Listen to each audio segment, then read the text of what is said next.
Merhaba arkadaşlar. Bu videonun konusu yurt dışında yaptığım mülakatlar ve edindiğim deneyimlerle ilgili olacak. Yurt dışına çıkmaya karar verdiğimde daha önce birlikte çalıştığım birçok mühendis arkadaşım zaten yurt dışında çalışmaya başlamışlardı. Bir kısmı da hazırlık aşamasındaydı. Görüşmeler yapmaya başlamışlardı. Ben her iki taraftan da görüşler aldım. Gidenler ve gitmek için görüşme yapmaya başlayanlar. Duyduğum ortak yorum şu olmuştu. Ya bir yılı gözden çıkar çünkü bu ciddi bir maraton. Bir şirketten teklif alman yaklaşık bir yıl kadar sürebilir. 2022 Ağustos ayında görüşme yapmaya karar verdim Avrupa şirketleriyle. Ve 2023 Ocak'ta Hollanda'dan ve İspanya'dan iki farklı şirketten teklif almıştım. Şimdi burada öncelikle birinci olarak şunu söyleyeceğim. İngilizcem gerçekten çok vasat seviyedeydi görüşme yapmaya başladığımda. Bu video İngilizcemi nasıl toparladığımla ilgili olmayacak.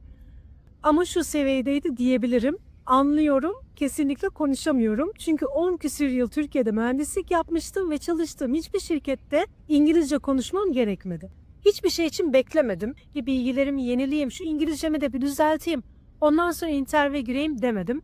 Hemen interview'ları yapmaya başladım. Bildiğim kadarıyla, olduğu kadarıyla yani interview'ları yapmaya başladım ve paralelde de eksiklerimi tamamlamaya, bilgilerimi yenilemeye başladım.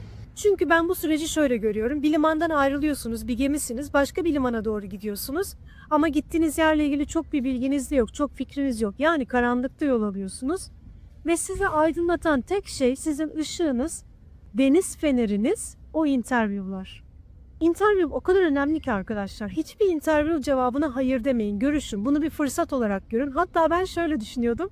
Yani yarım saatlik bedava İngilizce konuşma kazandım. Hem de role play bile değil, gerçek bir olay üzerine. Bu müthiş bir fırsat. Gerçekten hiç önemli değil. Kendinizi ifade edebildiğiniz kadar konuşun. Eğer benim bahsettiğim seviyelerdeyseniz bu bile önemli değil. Çünkü yaptıkça göreceksiniz o kadar hızlı bir şekilde ilerlemeye başlayacak ki birkaç hafta içinde interview yaparken konuşma tarzınız, şekliniz bile değişecek. O yüzden mümkün olduğu kadar çok interview yapmaya çalışın. En önemli kısım, en büyük anahtar bu bence. Şimdi interview'lar nasıl oluyor? Biraz onlardan bahsedelim. Bu kesinlikle Türkiye'de benim yaşadığım deneyimlerden %100 farklı. Yani Türkiye'de bir interview'e girdiğim zaman ben kör uçuşu gibiydi. Yani bir interview'e giriyorum, bir görüşme yapacağım ama beni neyin beklediğini gerçekten bilmiyorum. Yani en azından eskiden böyleydi. Belki son birkaç yıldır bir şeyler değişmiştir, bilmiyorum. Avrupa'da böyle olmuyor arkadaşlar. Öncelikle süreç şöyle başlıyor. Size o pozisyon iş alım uzmanı ulaşıyor. LinkedIn'den mesajla bir şekilde ulaşıyor ve sizinle bir görüşme ayarlıyor. Bu görüşme 15 dakika ile yarım saat arasında sürüyor. Ve bu görüşmede sizi anlamaya çalışıyor. Yani sizin tamam görüşmek istediniz, görüşüyorsunuz ama sizin bir şirketten beklentileriniz neler? O şirketi size tanıtıyor ve o şirketin beklentileri neler? Siz bu pozisyon için uygun musunuz? Yani burada güzel bir eşleşme olabilir mi? Bunu tartmaya çalışıyor. Eğer bu olumluysa ya da olumsuzsa çoğunlukla birinci görüşmede hemen o an sizi bilgilendiriyorlar. Yani biz süreç sizinle devam etmek istemiyoruz. Bizim aradığımız başka bir şey. Ya da biz sizinle görüşmeyi kesinlikle isteriz. Siz de sürece devam etmek ister misiniz? İlk görüşmede karşılaşabileceğiniz en temel şeyler şunlar arkadaşlar. Bir, muhtemelen bir vize sponsoruna ihtiyacınız olacak. Vize sponsorluğuna ihtiyacınız olup olmadığını soracaklar. Bunu mutlaka ilk görüşmede konuşurlar. İkincisi maaş beklentisi. Bu da genellikle ilk görüşmede konuşulur. Hemen yani hiç bir sonraki aşamaya geçmeden maaş beklentisi konuşulur. Çünkü sizin beklentiniz ne? Şirketin bununla ilgili kaynağı ne? Bunu anlamaya çalışırlar. Videonun sonunda bir firmayla görüşmeden önce hemen hemen nasıl fiyat belirleyebileceğinizle ilgili de size müthiş bir tüyo vereceğim. Ama şöyle olmuyor. Düşük bir fiyat söylediğinizde o tamam harika biz bu pozisyonu düşük bir fiyata kapattık gibi bir yaklaşım değil bu. Zaten onlar size daha yüksek olacaksa onların teklifi. Onlar zaten mülakatları tamamlamanız durumunda kendi fiyat aralıklarında bir teklif vereceklerdir size. Şu detay çok önemli. Eğer sizinle devam etmeye karar vermişlerse kesinlikle şirketin prensipleri, vizyonu, misyonu, pozisyonun detayları bunu anlatan bir PDF paylaşıyorlar sizinle ve bu PDF'ler genellikle 8-10 sayfa kadar olabiliyor. Bu dokümanda şöyle şeyler de olabiliyor. Bu videoyu izle, bunlara çalış, HackerRank'ten şu soruları çöz gibi tiyolar da verebiliyorlar. Bu bilgilerini tazele mülakata öyle gel diye sizinle bir hazırlık dokümanı da paylaşabiliyorlar. Ama kesinlikle bir sonraki mülakatta sizin neyi beklediğini biliyorsunuz. Hiç sürpriz bir şey yok. Ya bu benim en sevdiğim şey. Sürprizin olmaması beni daha rahat, daha konforlu hissettiriyor. Beni neyin beklediğini bilerek bir mülakata girmek. Şimdi söyleyeceğim kısım biraz daha yazılım mühendisiyle ilgili olacak ama herhangi bir IT sektöründe de bunu siz kendi uzmanlık alanınıza denk gelen bir şeyle karşılaştırarak düşünebilirsiniz. Yazılım mühendisi pozisyonlarında mülakata girdiğinizde genellikle ilk aşama sözlü konuşma mülakatı oluyor. Bu mülakatta da sürprizli bir şey yok. Yani nelerden konuşulacağını zaten bir önceki mülakatta size söylüyorlar. Bunu da çoğunlukla uzman bir mühendisle yapıyorsunuz. Birden fazla mühendis görürseniz ekranın başında şaşırmayın. Bu da olabiliyor. Genelde bir tanesi sizinle mülakat yapar. Diğerleri onun gölgesidir. Yani mülakat konusunda deneyim kazanmak için o mülakata seyirci, izleyici olarak girmişlerdir. Pek konuşmazlar. Genelde dinleyicilerdir. Nezaket onlara da bir senin de sorun var mı diye bir söz hakkı verilir. Teknik conversation ile ilgili söylemek istediğim son bir şey var. CV'nize neleri bildiğinizi ya da ne de uzman olduğunuzu yazmışsanız sorular buralardan gelir arkadaşlar. Bunun dışında size hiçbir şey sormazlar. O konularda bilgilerinizi tazelemenizde fayda var. Bu teknik mülakat görüşmelerini bütün şirketler yapmıyor ama şimdi söyleyeceğim ikinci kısmı, eğer yazılım mühendisi olarak bir mülakata girecekseniz ikinci kısmı bütün şirketler kesinlikle yapıyor. O da kodlama mülakatı.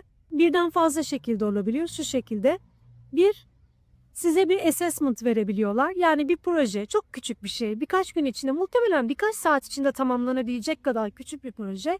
Ve o projeyi bir hafta içinde teslim etmenizi istiyorlar. Böyle projelerde genellikle şuna dikkat ediyorlar: temiz kod yazıyor musunuz? Testleri yazdınız mı? Kodunuzun testlerini de yazıyor musunuz kodu yazarken? Bu çok önemli.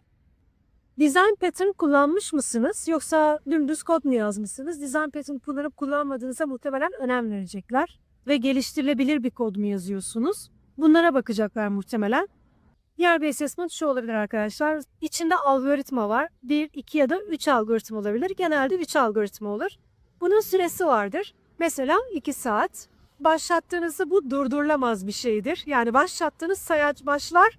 Bunu durduramazsınız. Kapatırsanız tamamlamadan o görüşmeyi sonlandırmış olursunuz. Zaten bu mülakattan önce mutlaka size böyle bir assessment olduğunu, sessiz sakin bir yerde bu assessment'a girmeniz gerektiğini, internetinizin kesinliğinden emin olmanız gerektiğini düzgün bir şekilde ifade eden, açıklayan bir mail alacaksınız arkadaşlar. Yani bunun bilgisiyle o assessment'a giriyor olacaksınız. Böyle assessment sorularında genelde 3'te 3 o soruları yanıtlamanız beklenir. Yani 2 saatte bunları yanıtlamak için yeterli bir süredir. Eğer bu tarz bir kodlama assessment'ına hazırlanıyorsanız size burada birinci anahtarı veriyorum. Birinci anahtar şu olacak: HackerRank ve LetCode sitelerine gidin. Oradan algoritmalar çözün. Mutlaka birkaç hafta buralardan algoritma çözmeye çalışın. Nasıl çözüleceğiyle ilgili bir fikriniz yoksa YouTube kanallarında bunlarla ilgili araştırma yapın. Çok fazla video var. Çok insan deneyimlerini anlatıyor. Bir başka teknik görüşme, bu genelde biraz daha ileri seviyelerde oluyor. Daha senior seviyelerinde online kodlama. Yani siz interview'e giriyorsunuz, kodlama yapacaksınız ve karşınızda doğan sizi izleyecek bir interviewer var. Şimdi bu kodlama görüşmesinde neye dikkat etmeniz gerekiyor? Neye bakacaklar? Buralarda da genellikle algoritma soruları sorulur. Küçük algoritmalar, birden fazla algoritma sorulabilir. O da birincisi kolay, ikincisi biraz daha medium seviyede olur. Algoritmayı doğru bir şekilde çözmeniz gerçekten önemli yani. Bunu önemserler. İyi de olur çözerseniz. Ama çözemeseniz de problem değil. Burada bakılan şey, algoritmayı nasıl çözdüğünüzden daha ziyade, online karşılıklı yapıyorsunuz ya, sizi izleyen birisi var. Daha ziyade probleme nasıl yaklaştığınız, en önemli şey iletişim kurmanız. Sizinle bir ekran paylaşıldı ve soruyu orada görüyorsunuz. Soruyu sesli okuyun. Soruyla ilgili yorumlarınızı yapın. Bu soru benden bunu istiyor. Benim anladığım bu. Sorunun içinden bir soru sorun. Mutlaka sorulacak bir şey vardır. Dikkatli olun. Soru sormanız çok önemli. Kocaman bir artı. Soru sorun. Mesela işte data setinin içinde doğru bir cevap yoksa null mı dönmeli, boş string mi dönmeli? Tamamen atıyorum şu anda hiçbir soru görmeden. Yani mutlaka bir soru sorun. Size soru soracak bir şey genelde bırakırlar arkadaşlar. Bir bakın. Şunu sakın yapmayın. Bunu yaptığınız an isterseniz en iyi kodu yazın, isterseniz 3 dakikada yazın. Yazdığınız kod %100 doğru olsun. Kesinlikle bu interview'ı geçemezsiniz. Şunu yapmayın. İletişim kurmadan kod yazmaya başlamayın. Önce iletişim kuracaksınız. Yaklaşımınızı anlatacaksınız. Fikrinizi söyleyin. Yani yazmaya başlamayın. Ben böyle böyle yaklaşıyorum, böyle çözmeyi planlıyorum. Böyle yaklaşmak var, bu data modeli var aklımda. Sen ne düşünüyorsun? Bu senin için uygun mu? Zaten yaklaşımınız doğru değilse interviewer size şunu söyleyecek ve hatta orada o işi birlikte yapıyormuşsunuz gibi düşün yani. O soruyu beraber çözüyorsunuz. Evet, çoğunlukla sizin elleriniz klavyenin üstünde olacak. Siz yaklaşımlarınızı paylaşacaksınız. Ama o interviewer sadece sizi gözlemek için yok. Aynı zamanda size destek olmak için de orada. Sizi yönlendirebilir. Ya da yaklaşımınız doğruysa harika, devam et. Yaklaşımını beğendim der ve sizi destekler. İletişim kurmadan, konuşmadan sakın kod yazmaya başlamayın. Bu kesinlikle interview'u kaybettiniz demektir. Ve yazma aşamasında da sesli düşünün. Zaten sizin ekranınızı görüyor olacak siz yazarken. Paylaşımlı bir ekranda yapacaksınız bu işi ama yani sizin orada ne yapmaya çalıştığınızı o da anlasın ve yolun orasında da sizi yönlendirebiliyor bu arada. Eğer kodlama interview'dan başarılı bir şekilde geçerseniz bir sonraki aşamada sizi şu bekliyor. Bu aşama genelde senior ve principal, biraz daha yüksek seviye pozisyonlar için geçerli. Şimdi söyleyeceğim şey sistem dizayn. Eğer tek bir sistem dizayn interview'ına girecekseniz bu %90 üzerinde bir high level sistem dizayn interview olacak. Bu interview'ların nasıl yapıldığını, ne olduğu ile ilgili bilginiz yoksa lütfen YouTube'dan, başka kaynaklardan araştırın. Sadece ben buraya bu database'i koydum. Ben buraya relational bir database uyguluyorum. Ama neden? Neden yani? Neden onu seçtin? Alternatifi neydi? Onun yerine ne koyabilirdin? Peki öbürünü koysan ne olurdu? Yani sistem dizaynlarda hiçbir zaman %100 bir doğru bir çözüm yok. Hiçbir zaman. Yani trade-off'lar var. Artılar ve eksiler, pozitifler ve negatifler. Bir şeyi kullanmanın büyük artıları olduğu kadar o bir şeyi kullanmanın sisteme getireceği bazı yükler de var. Yani adamlar size internette şunu soruyor. YouTube'un öneri engine'ini 45 dakika içinde dizayn etmenizi bekliyorlar. Yani YouTube'un gerçekten recommendation engine'i muhtemelen onlarca mühendis tarafından bir yılda falan dizayn edildi yani. Hani bu oturup da böyle zaten 45 dakika içinde mükemmel bir dizayn ya zaten yapamazsınız, imkanı yok. Bu interview'lar onun için değil. Bu interview'lar sizin probleme yaklaşımınızı görmek için. İletişim nasıl kuruyorsunuz? Soru sorun. Soru sormak sizin ne kadar ilgili, bilgili, ne kadar işbirlikçi olduğunuzu gösterir. Avrupa'da çok önem verirler işbirliğine. Yani öyle mükemmel bir dizayn yapmanızı beklemiyorlar. Yapamazsınız zaten. Teknik olarak da imkanı yok. Orada sizin probleme yaklaşımınızı, temel sistem parçalarını ne kadar bildiğinize bakarlar aslında. Bu öyle bir interview arkadaşlar. Son olarak şunu söyleyeceğim. Diyelim ki bu interview'lerin, teknik interview'lerin hepsini tamamladınız. Benim yaptığım çok büyük bir hatadan bahsedeceğim size. Behavioral, davranışsal interview'lar. Artık bu interview'lara ben şöyle bakıyordum. Ya bütün teknik interview'ları geçmişim zaten. Bu tamamen bir formalite. Yani artık ben hani bu iş oldu. Yani zaten diye giriyordum. Son bir sene öncesine kadar büyük hata gerçekten. Behavioral interview'da daha önce yaptığınız bütün başarılı interview'ları her şeyi kaybedebilirsiniz. Belki de gireceğiniz en önemli interview behavioral interview olacak. Muhtemelen bu interview'da birlikte çalışacağınız yöneticiyle konuşabilirsiniz. Onun daha üst seviye yöneticisiyle konuşabilirsiniz. Hatta bu interview CTO ile bile girebilirsiniz. Bundan 5-6 önce yaptığım 2 önceki interview'im bir fintech şirketiydi ve behavioral interview bir CTO ile yapmıştım. Yani o kadar yüksek seviyede bir yöneticiyle de bu interview yapabilirsiniz. Gerçekten çok önemli. Karar aşaması burası. Çünkü bu interview sizin o şirketle uyumlu musunuz davranışsal olarak? Şeye bakmıyorlar. Nihan iyi bir insan mı acaba? Hayır. Yani bakın her şey bu değil aslında. Şuna bakıyorlar daha çok. Nihan'ın çalışma tarzı nasıl? Nihan'ın problemlere yaklaşım tarzı nasıl? Nihan'ın işbirliği yapma arkadaşlarıyla ya da bir takım içinde çalışma tarzı nasıl? Peki şirket ne bekliyor? Şirketin beklentileri neler? Genelde bunlara bakıyorlar. Yani şirketin beklentisi ve sizin çalışma tarzınız birbirleriyle uyuyorsa o zaman bu interview'i geçersiniz. Ama bu interview ile ilgili bir anahtar bırakıyorum buraya. Behavioral interview'larda her zaman STAR metoduyla sorulara cevap vereceksiniz. Başka bir alternatifiniz yok. Peki nedir STAR metodolojisi? Aranızda bilenler vardır muhakkak. Ben hem biraz hatırlatma yapmak için hem de bilmeyenler için söylüyorum. Birincisi ne oldum? Hangi bağlam bu? Yani mesela size diyor ki bir iş arkadaşınla yaşadığın bir çatışmayı anlat. Hangi konuda çatışma yaşadınız? İşte ben projede böyle olması istiyorum. Ne bileyim yeni bir şey denemek istedim gibi. Yani bir hikaye, bir giriş. Ne o? Çatışma nerede başladı? İkincisi, senin sorumluluğun bu çatışmada neydi? Ben işte liderliğe gidiyordum, bana böyle bir sorumluluk vermişlerdi. Yani senin sorumluluğun bu çatışmayı yaşarken senin sorumluluğun neydi? Peki ne yaptın? Yani bu çatışmanın bir yerde sonlanmış olması lazım. Bir şekilde bitti bu çatışma. Ama nasıl bitti? Ne yaptın? Nasıl aksiyon aldın? Yani nasıl uzlaştın? Nasıl bir ortak yol buldun? Bunu bilmek isterler. Dördüncü aşama ise peki sonunda ne oldu? Evet yani sonunda şu oldu. Aslında bunun bizim çok işimize yaradığını, çok başarılı olduğunu gördük. Ve çalışma arkadaşım da buna ikna oldu. Sonra bunu projenin devamına yaymak için fazlandırdı. Ben bu örneği sadece bu star cevap nasıl verilir? Bunu daha anlamlı hale getirmek için veriyorum arkadaşlar. Bu sadece bir örnek. Yani bir behavioral interview'da neler sorulabilirse bu pozisyonun behavioral interview soruları neler olabilir? Genelde neler geliyor? Ki siz bunlarla ilgili STAR metodolojisinde cevaplar hazırlayabilirsiniz. Şu ana kadar anlattığım şeyler biraz karışık gelebilir. Çok gibi gözükebilir. Gerçekten değil, hiç değil. Bir kere bir sistem var. Sizi bir sürpriz beklemiyor. Bu harika. Neyle karşılaşacağınızı biliyorsunuz. Sizi mutlaka bilgilendiriyorlar. Bilgilendirilmeseniz bile ilk görüşme yaptığınız kişi, o HR, o işe alım sorumlusu. Siz onunla her zaman iletişim halinde olabilirsiniz ve siz sorabilirsiniz. Ya ben böyle bir interview'e giriyorum da bana bir bilgi gelmedi yani. Beni bu interview'de ne bekliyor? Neyle karşılaşacağım? Nelere hazırlanmalıyım? Bu benim hazırlanmam gereken bir interview mu? Bunları sorabilirsiniz. Hiç soru sormaktan çekinmeyin. Ne kadar red aldığımı bilmiyorum. Ama ben bu süreci 5 ay içinde bitirdim.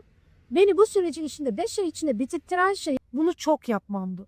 Yani benim haftada 5 ya da 8 tane interview'um vardı görüşecek. Hiçbir interview'da fail ettiğimde, red aldığımda bunu başarısızlık olarak görmedim. Hatta şöyle gördüm. Yani oradan öğrendiğim bir şey ve ben başka bir interview'da kullandım. Bana bir teknik bir soru soruldu. Ya gerçekten bir fikrim yok, hiçbir fikrim yok ama bir fikrim olması gereken bir şey belli ki bana sorulduğuna göre. Ve sonra dönüp onu araştırıyordum, bakıyordum. Aa diyordum böyle bir şey varmış ne güzel. Benim hiç haberim yok. Hani hiç şimdiye kadar kullanmamışım, denk gelmemişim, karşıma çıkmamış ve onlara bakıyordum. Başka bir interview'de bu sorulduğunda artık buna hazırdım yani. Hatta şöyle diyebiliyordum. Ya bununla ilgili bir deneyimim yok ama ben bunun ne olduğunu biliyorum. Ve anlatıyordum. Kesinlikle interviews yapma sayınız çok önemli. Şu da oldu. Artık o kadar çok bir ara red aldım ki. Yani yok artık dedim ya o kadar da değil yani. Çok fazla sayıda red oldu. Hani zaten hiç ilerlemeyi düşünmediğim şirketler vardı. Onlarla hemen iptal ettim görüşmeleri. Sonra diğerleriyle de erteledim. Birkaç tane de böyle isteyeceğim şirket vardı. Onlarla da erteledim dedim. Yani kusura bakmayın ben bu hafta yokum. Ben bu hafta ailemleyim. Ben bu hafta tatile gidiyorum. Benim bu hafta durmam gerekiyor. Böyle aldığım redleri bir sindirdim güzelce. Ondan sonra bir sonraki hafta interview yapmaya, görüşme yapmaya devam ettim. Size anahtar olarak söylediğim şeyleri kullandım. Antrenmanlar yaptım. Günde işte en azından birkaç tane algoritma kesin çözdüm. 5. ayın sonunda da sistem design, behavioral derken ki behavioral interview hiç önem vermeden de o interview'u bir şekilde geçmişim yani gerçekten. Bilmiyorum ama önemliymiş. Dikkat edin o interview'a. Her neyse son ve en büyük olay arkadaşlar şimdi size söyleyeceğim. Hem benefitler yani şirketin size vereceği yan haklar hem maaş yani size maaş soracaklar. Peki siz hangi aralıkta söyleyeceksiniz? Başka insanlar zaten o şirketlerle görüşme yapıyor ve onların deneyimleri var. Peki bunlara nereden ulaşırsınız? Arkadaşlar görüşme yapmaya başladığınız zaman sizin en büyük arkadaşınız Glassdoor. Bunu unutmayın. Ben şöyle yapıyorum. Bugün bile hala görüşme yapacak olsam bir şirketle yani yapmaya başlayacağım. Önümüzdeki aydan itibaren. Şirketler geldiği zaman şunu yapmaya başlayacağım. Şirketin adı Glassdoor Interview Questions. Yani birçok insan her şeyi paylaşıyor, bütün deneyimlerini paylaşıyorlar. Adım adım nelerle karşılaştıklarını yazıyorlar. Hatta soruları bile yazıyorlar. Birebir o soru gelmeyebilir, çok benzeri gelir. Şirketler genelde interview prosedürlerini yaklaşımlarını değiştirmezler. Ya bana bunu sorular dedikleri şeylere hazırlanırsanız zaten onların soracakları o yakın soruları zaten yaparsınız interviewlarda. Bir de gene bu Glassdoor'da maaş aralığı görebilirsiniz. Ben hangi pozisyondan görüşmeye gireceğim? Onu filtreliyorum. İnsanların deneyimlerini okuyorum. Genelde son bir yıl içindeki deneyimleri okuyorum. Bir yılı çok geçmiyorum. görüşeceğim pozisyonda bu şirket çalışanlarına ne kadar maaş veriyor? Çünkü insanlar oraya sadece deneyimlerini yazmıyorlar. O şirkette halihazırda çalışan insanlar maaş skalalarını, benefitlerin ne olduğunu, şirket içinde çalışmanın nasıl bir şey olduğunu, bu tarz deneyimlerini de paylaşıyorlar. Yani orada göreceğiniz maaş aralığı hemen hemen doğrudur. O maaş aralığıdır. Yapacağınız her interview sizin için bir şans. Yol taşları onlar. Sakın onları ertelemeyin, onları reddetmeyin. Görüşün, korkmayın. Bu sürece hazırlananlara bol şans diliyorum. Bunu böyle stresli, gergin bir şey gibi görmeyin. Bunu bir eğlence gibi görün, bir oyun gibi. Her aştığınız seviyeyi de oyunun level'ları gibi görün. Eğer beğendiyseniz beğenme butonuna basmayı unutmayın arkadaşlar. Bir sonraki videoyu merak ediyorsanız takip etmeyi unutmayın. Yorum bırakmayı unutmayın arkadaşlar. Soru sorun, sorularınızı cevaplayacağım büyük bir samimiyetle. İzlediğiniz için teşekkür ederim. Bir sonraki videoda görüşmek üzere.